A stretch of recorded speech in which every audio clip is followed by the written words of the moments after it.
Salut à tous et à toutes, j'espère que vous allez bien. Moi, un petit peu enrhumé, mais sinon, on est là, ça va bien.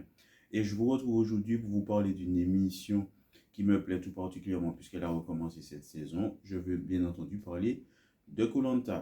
Alors, pour la saison 2023, pour ceux qui ont l'habitude de débattre avec moi de koh, j'ai pas regardé l'émission puisque la saison précédente, avec tout le lot de scandales qu'il y avait eu sur les triches, les grèves qu'il y avait eu, le fameux épisode où Théo avait été éliminé, en fait.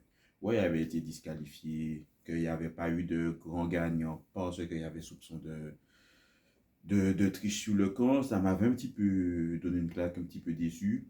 Donc je m'étais un peu éloigné du programme et puis j'avais quand même essayé de regarder l'année dernière, mais je sais pas. Ça me disait rien l'an passé, donc j'ai eu le temps de digérer. Et je suis revenu de bonne humeur et bien dispo cette saison pour pouvoir regarder. Et jusqu'à maintenant, il y a déjà eu 2 épisodes. Donc à l'heure où je trouve la vidéo, il y a déjà eu 2 épisodes, mais je ne pouvais pas sortir de vidéo la semaine dernière puisque je n'avais pas de disponibilité pour en faire une. Donc je profite pour pouvoir faire une vidéo qui va résumer les 2 épisodes, c'est-à-dire l'épisode du 13 février et l'épisode d'hier, c'est-à-dire l'épisode du 20, si je ne me trompe, du 20 février. Donc, cette saison, l'émission se déroule sur des îles aux Philippines.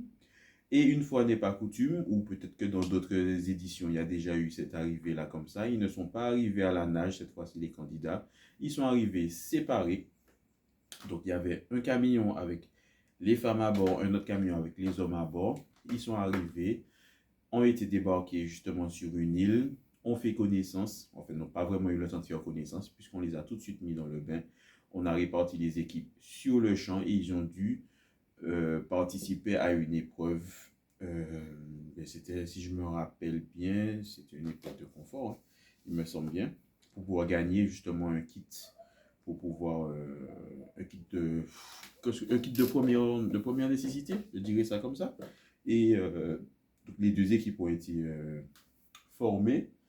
Il me semble, si je n'écorche pas, que l'équipe des jeunes sont les Kadassi et les rouges, c'est les Matoukan, il me semble. Peut-être que je me trompe, mais je crois que c'est ça. Moi, comme d'habitude, hein, la tradition oblige, hein, team jaune. J'ai une valeur, ça a une valeur sentimentale pour moi. Donc, automatiquement, qu'il soit éclaté ou pas, je soutiens l'équipe jaune. Cette année, l'équipe jaune, je trouve que elle a de la gueule. Il y a des personnages intéressants dedans. Dans l'équipe rouge également, hein.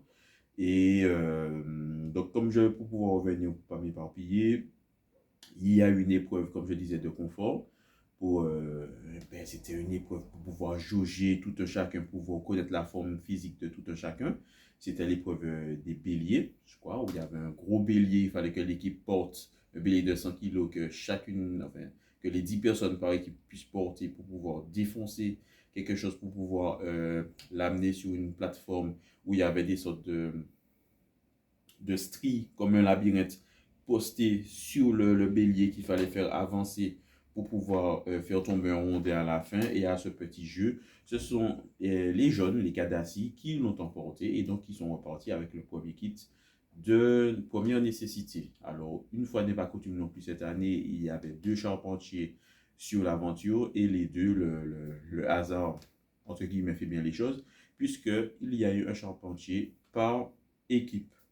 Charpentiers qui se sont mis justement en valeur dans cet épisode pour 2 raisons. La première raison, c'est que ils se sont en effet attelés pour pouvoir construire les cabanes et ci et ça pour les aventuriers, donc de chacune des tribus. Mais ils se sont distingués également les deux en se faisant mal aux yeux, d'accord. Donc on dit souvent que les charpentiers ou les gens qui font des métiers similaires. On le compare dans l'œil, là, c'est pas le compas qu'ils avaient. Ils avaient du sable, ils avaient tout et n'importe quoi dans les yeux. Donc, on a dû appeler les médecins pour les deux, en fait, à quelques heures d'intervalle sur les 2 îles, pour que le médecin puisse venir intervenir et soigner ces 2 charpentiers en question. Mais une personne m'a tout particulièrement marqué lors de cette émission, la toute première émission, c'est celle qui s'appelle Alicia. Alors, Alicia, c'est le genre de personne qui peut-être, dans la vie de tous les jours, en fréquentant à petite dose, ça pourrait être quelqu'un de sympa à fréquenter. Cependant, par rapport à son caractère.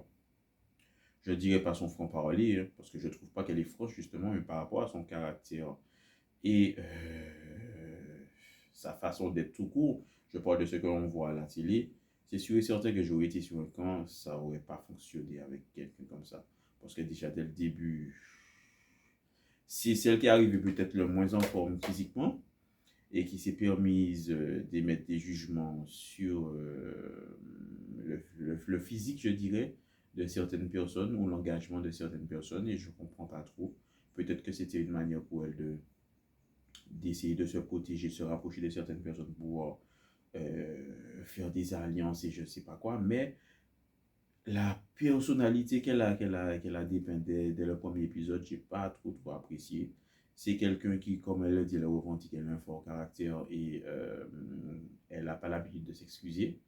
L'ironie du sort a voulu que, lors de la première épreuve d'immunité, c'est elle qui a mis quasiment toute son équipe en difficulté puisqu'elle n'arrivait pas à faire l'épreuve. C'était une épreuve où il fallait, suspendu par une corde en hauteur, une corde justement en parallèle. Il fallait faire le funambule et marcher sur la corde et avancer en tenant d'autres cordes pendant que les personnes de notre équipe tiraient la corde du bas, c'est-à-dire la corde de la base pour pouvoir maintenir la ligne la plus droite que possible pour que les gens puissent avoir l'équilibre pour pouvoir traverser. Et elle a pas réussi à faire aucun passage et elle s'est excusée bien vite pour quelqu'un qui ne s'excuse jamais. Donc voilà, c'était quelque chose à dire. C'est pas quelqu'un qui m'a paru, du moins je parle pour moi, amical. Cela dit, l'équipe des Rouges a quand même remporté l'épreuve d'immunité et ce sont malheureusement les jaunes qui ont dû se retrouver à réfléchir pour savoir qui est éliminé lors de la première journée d'épreuve. Je pense qu'il y a un qui s'est, cela dit, tiré une balle tout seul dans le pied. Je parlerai de la personne de Steve parce que dès le début, dès les présentations, le gars arrivé sur l'île commence déjà à se mésestimer lui-même. Alors certes, tu arrives, tu vois que les gars qui sont dans ton équipe sont en meilleure forme physique que toi, mais tu n'as pas forcément que ton physique à apporter, tu as peut-être autre chose. Donc, je trouve qu'il avait un discours défaitiste. Et autre chose, peut-être pris par le stress et tout, il a avoué trop facilement qu'il était un stratège et qu'il était là pour jouer la stratégie. Tout de suite, ça met l'œil sur toi. À peine arrivé sur le camp, tu ne sympathises même pas forcément avec les gens, tu es déjà dans la stratégie à essayer de savoir ci ou essayer de savoir ça. Et les gens ne te connaissent pas. Ils sont là pour l'instant en train de t'observer. Tout le monde observe tout le monde et tout le monde voit ça de toi. Donc, forcément, couler d'immunité ou pas, parce que oui, j'ai oublié de parler d'une particularité pour cette année. L'émission s'appelle Koh-Lanta, les chasseurs d'immunité. Pourquoi? C'est parce qu'il n'y aura pas peut-être un ou deux colliers cachés sur chaque île, il y aura plus que ça. Que ce soit dans l'eau, que ce soit dans l'air, que ce soit sur terre ou sous terre, il y aura des colliers cachés. Et chaque collier aura des particularités bien à elle, des spécificités, enfin, des particularités bien à eux, des spécificités bien à eux. Et le Steve en question a fait l'acquisition d'un de ses colliers, puisque se sentant menacé lors du conseil. Il a fait l'acquisition d'un de ses colliers trouvés dans la forêt. Malheureusement, je dirais pour lui, c'est un collier en fait qui peut protéger deux personnes, mais qui ne le protège pas lui. Donc, il peut sortir lors du conseil de cette soirée-là et qui peut protéger deux personnes, mais pas lui. Et il aurait pu jouer une stratégie, essayer de la jouer finement. Il a fait, selon moi, la pire des stratégies. En rentrant sur l'écran, il a montré qu'il avait un collier pour pouvoir foutre le doute à tout le monde et dire que c'était accompagné de petits papiers, mais qu'il a brûlé le papier. Donc tout le monde, ils ont commencé à réfléchir, ils se sont dit, mais non, c'est pas normal. Si jamais, si par exemple c'était un collier qui le protégeait ou ci ou ça, il ne l'aurait pas montré. Et logiquement, quand tu réfléchis, tu ne montres pas à ce collier-là. Et il l'a montré, il a joué voilà, une stratégie qui était bien mal ficelée et ça lui est retourné à la face puisqu'ils ont quand même voté contre lui, se disant qu'ils avaient envie de voir ce que valait ce collier-là. Et c'est lui qui a été éliminé. Trop prévisible, trop, comment dire ça, trop dans le calcul dès le début. Ça ne fait jamais bon ménage. Il vaut mieux apprendre à sociabiliser avec les gens avant de penser à faire des stratégies. Et Steve l'a appris à ses dépens puisqu'il a été le premier éliminé de cette émission, de cette édition 2024 de Koh-Lanta.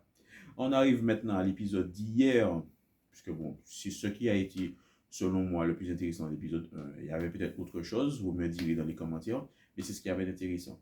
Alors, l'épisode d'hier, donc, on reprend les candidats après le conseil de, justement, de la nuit d'avant, où les jeunes se réveillent avec Steve en moins, mais ils n'ont pas vraiment le temps de tergiverser, de réfléchir, parce qu'il y a une épreuve de confort qui les attend.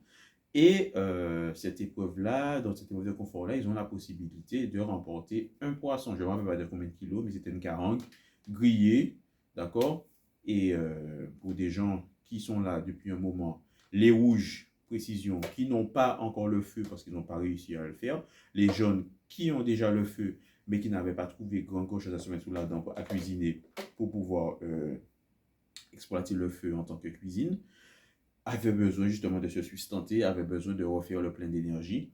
Et ils allaient devoir s'affronter sur l'une des épreuves mythiques de Koh Lanta, l'épreuve avec le coffre sous-marin, c'est-à-dire qu'il y a un coffre, je ne me rappelle pas de combien de kilos qu'il fait, qui est au fond de l'eau, dans une cage. Il faut que les équipes nagent pour arriver jusqu'à cette cage-là en pleine mer, entrer justement dans la cage, plonger, aller tout au fond pour pouvoir libérer certaines ballasts, pour ouvrir une trappe sous l'eau qui va permettre de faire coulisser le coffre sous l'eau. Ça, c'est un travail d'équipe normalement qui est censé être fait.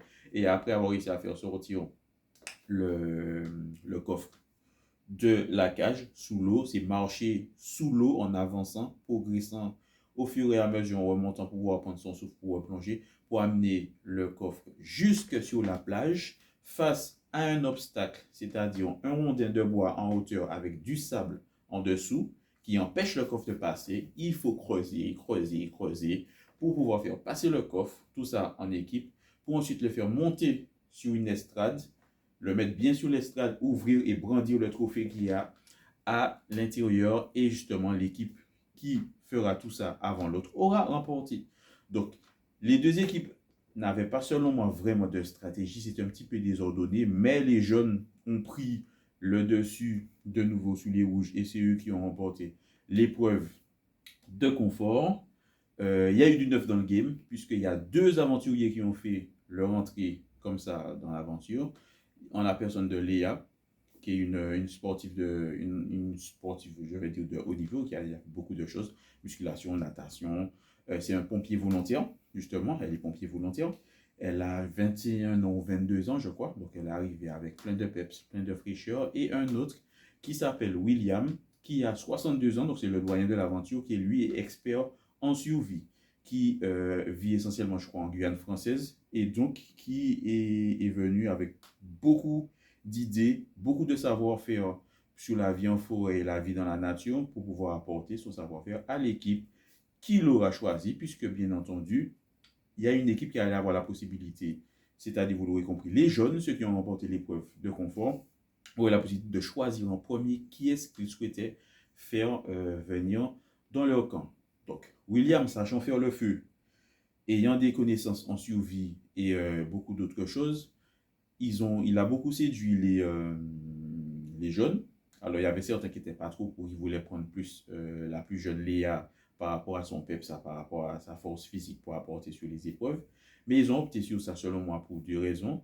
Empêcher les rouges d'avoir le feu. Parce que si tu les laisses choisir un expert du feu, c'est prendre le risque de leur donner le feu et donc qu'ils reprennent des forces et qu'ils soient performants sur les épreuves. Et deux, ils voulaient prendre aussi le savoir de William. Donc, c'est pas tout le monde qui était OK. Amri, le leader, je vais dire, naturel des jeunes, n'était pas forcément pour, mais c'est la majorité qui l'a emporté. Donc, ils ont choisi William, excusez-moi, et Léa est allée avec les rouges. Donc, voilà. Léa qui est arrivée avec les rouges. J'ai bien aimé dans l'émission le contraste qu'on a montré, où elle, on lui pose des questions, elle dit que oui, bon, elle a été bien intégrée, elle a plus que c'est le monde de bisounours, c'est un camp de vacances que tout le monde s'aime, tout le monde il est mignon et tout, alors que en coulisses, toutes les femmes et les personnes sont en train de l'observer, surtout les femmes. J'ai jamais compris cette compétition malsaine entre les femmes. Franchement, il faudra qu'on m'explique un jour. Mais beaucoup de côtés malsains, beaucoup d'hypocrisie, beaucoup d'observation, et elle qui ne se doutait de rien, hein, ça fomentait déjà beaucoup dans son dos. Cela dit, pour la prochaine épreuve d'immunité, les deux arrivants n'étaient pas en danger puisque À peine arrivé dans l'aventure, Denis leur a donné à chacun un collier qui était valable en cas de conseil pour élimination tout de suite. Donc, voilà, quand je parle de messe basse, quand je parle de côté hypocrite, il y a forcément Alicia qui est dans le coup. Et elle était déjà justement en train de descendre la nouvelle, en train de descendre Léa. Et j'ai oublié comment elle s'appelle l'autre. Mais j'ai oublié comment elle s'appelle l'autre, celle qui est taxi professionnelle dans la vie de tous les jours. Et elles étaient en train de parler dans l'eau, il y avait plusieurs filles qui étaient en train de parler. Et Alicia disait que, ouais, qu'elle n'aime pas la nouvelle, ici et ça, qu'elle est individualiste, ici et ça. Et donc, l'autre merde, j'ai oublié comment elle s'appelle, dit oui, mais bon, elle vient d'arriver, de ne pas encore la juger, d'attendre de voir. Et t'as Alicia qui a pété un câble, qui est entrée sur l'autre aussi. Bon, est-ce que c'est à toi que je parlais? C'est pas à toi que je parlais. Donc, on t'a pas demandé ton avis, tu te tais. Comme je vous disais, même pour le premier épisode, c'est clairement quelqu'un qui puis je la connais, on la connaît pas personnellement, puis dans la vie de tous les jours, elle peut quand même être sympa, mais là, sur l'aventure, je trouvais que c'est quelqu'un qui est vraiment exécrable. Vraiment exécrable, et parce qu'elle apporte, on le verra lors des prochaines épreuves, mais elle apporte rien sur les épreuves physiquement. Sur le camp, elle ne met pas forcément la main à la pâte. Elle est juste avec ses copines pour pouvoir parler, faire des messes basses, et franchement, laisse tomber. Moi, franchement, quand j'ai vu ça, je me suis dit non.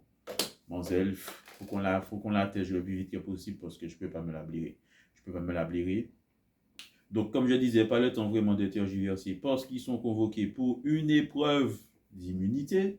L'épreuve d'immunité, moi, je trouve qu'elle était intéressante. Je ne sais pas si je pourrais bien l'expliquer, mais en fait, c'était une épreuve surtout, c'était physique, mais aussi d'adresse, où il y a un parcours, un mini parcours, pas du combattant, mais un mini parcours d'obstacles qu'il faut franchir en binôme à chaque fois, mémoriser un plan avec certains points qui sont placés sur une carte. Et ces points-là, ils représentent quoi? Ils représentent plus loin certaines, on va dire, jarres, on va appeler ça comme ça, des jarres qui sont suspendus. Il y a une forêt de jarres suspendus. Et en regardant le plan avec la carte, il y a certains points bien précis. Et les jarres qui représentent les points, justement, bien précis, il y a des ballasts à l'intérieur. Ces ballasts-là, si jamais on trouve les jarres avec les ballasts, en les cassant, on retire la ballast. Plus loin, il y a un rondin de bois en hauteur, justement, où il faut lancer les ballasts pour qu'elles puissent s'accrocher. Et il y a 5, justement, lancers, je montre 4, mais c'est 5 lancers, justement, à faire. L'équipe qui sera arrivée à trouver les 5 premières ballasts et à les accrocher au rondin de bois auront remporté la victoire. Et ce jeu-là a duré pendant un bon moment. Et bon, je ne vous fais pas durer le suspense. Ce sont de nouveau les jaunes qui l'ont emporté. Donc, victoire des Kadassi qui se sont bien sortis parce qu'ils étaient vraiment à la traîne au début, mais ils ont réussi à se reprendre. Et donc, on arrive encore une fois à une défaite des rouges, mais cette fois-ci pour une épreuve d'immunité. Donc, rentrer sur le camp, tout le monde est un petit peu tendu, tout le monde fait des stratégies, dont la Alicia, là, qui a ramené ses copines et qui a commencé déjà à fomenter un plan pour pouvoir éliminer, j'ai oublié comment elle s'appelle l'autre. Imaginons le chauffeur de taxi, vous allez me corriger dans les commentaires, mais imaginons qu'elle s'appelle Alice et qu'ils ont, voilà, elle essayait de se rapprocher de tout le monde pour essayer de faire les gens voter contre Alice. Aller aussi dans la forêt pour chercher un collier, elle était persuadée d'avoir vu un, donc elle a laissé les gens s'éloigner pour retourner chercher là où elle pensait avoir vu un collier, mais en fait c'est le soleil qui avait joué un mauvais tour, il n'y avait pas de coquillage, il n'y avait pas de collier là où elle pensait avoir vu un collier. Et elle s'est rapprochée un peu de tout le monde sur le camp pour savoir pour qui ils allaient voter.